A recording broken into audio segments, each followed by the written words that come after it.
Alhamdulillah, thank you for having me. I was born in Jamaica as a Christian, but it was what they call a nominal Christian by name. I really didn't leave Christianity to become a communist, but I embraced communism for the concepts that it stood for. And in doing so, I rejected Christianity. Difficulties and problems that human beings were facing all around the world, these problems could be solved through communism. So I joined the communist movement based on that understanding. After spending some time in communism in Canada and in the US, I came to see certain flaws. Communism was beautiful in theory, or from each according to his ability, and to each according to his need. That you would work if you are strong, and you would work, that extra. But your needs were less, smaller, so you would only take according to your need.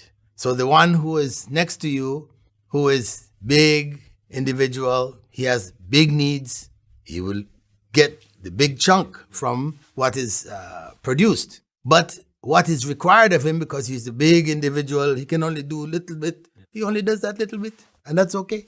It sounds beautiful, but in reality, human beings want to see the reward for the effort that they've made.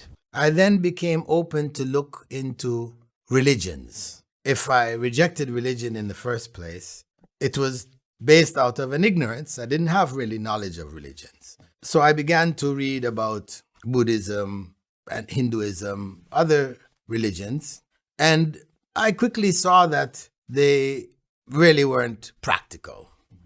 That kept me searching through various religions, talking with different people, different backgrounds, until I came across Islam. And from reading a particular book called Islam, the Misunderstood Religion, in which he made a comparison between communism, capitalism, Islam, Christianity, Buddhism, all the various isms, he made comparisons and identified the good points, then identified the bad points, negative points. So what I saw at the end of summary of the reading of the book was that all the good, which was in communism, that good could be found in Islam. And what was not good, negative, etc., was missing from Islam. It's not in Islam. So it is as if Islam combined all the good that human beings had come up with in one way or another, and it avoided all the bad, the harmful things which, different societies adopt and different religions practice. The rest of it was just, for me, I looked at it as sort of like a discipline. The praying 5 times a day, this is putting certain discipline in your life, organizing your life, and so on. So at that time, I had given up smoking cigarettes, and, I used to be a musician also. So I gave up music, so my life had reached a point where I was ready for Islam. And I had fallen asleep. And during the sleep, I saw myself riding a bike, walking it into a huge storage area or something like this, a garage or something like this. The door was slightly open. I was enough for me to get in, but it was completely dark inside. And I kept walking in further and further.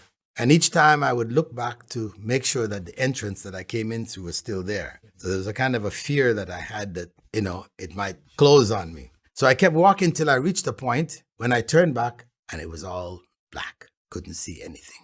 And at that point, I had the feeling that if I didn't get out of here, I would never come out. It was death. So I started to call out to people who were in the commune, but the sound never left my throat, and nobody could hear me. Nobody could come and help me. Finally, I felt myself, it's all over. I'm gone.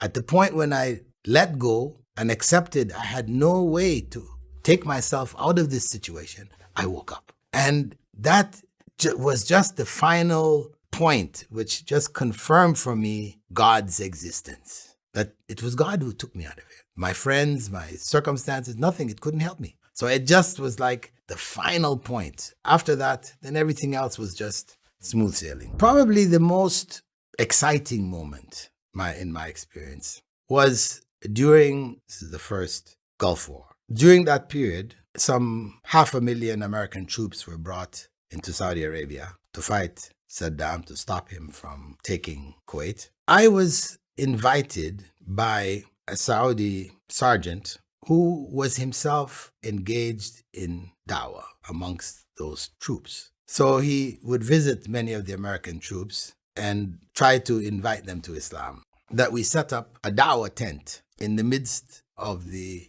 encampment of the American soldiers who were being processed out of the country. And there we had tables with many booklets about Saudi Arabia and the animals and the birds and the things of Saudi Arabia. And we also had copies of the Quran in English for those who wanted to buy, and groups of the military soldiers, men, women, who would come in maybe 150 to 200 at a time. And so the message of how Islam is lived in the culture of the people was being conveyed to them. And gradually, a number of them were taken to visit mosques, see what's happening inside of the mosque, see how Muslims pray, and they would ask questions and all of this.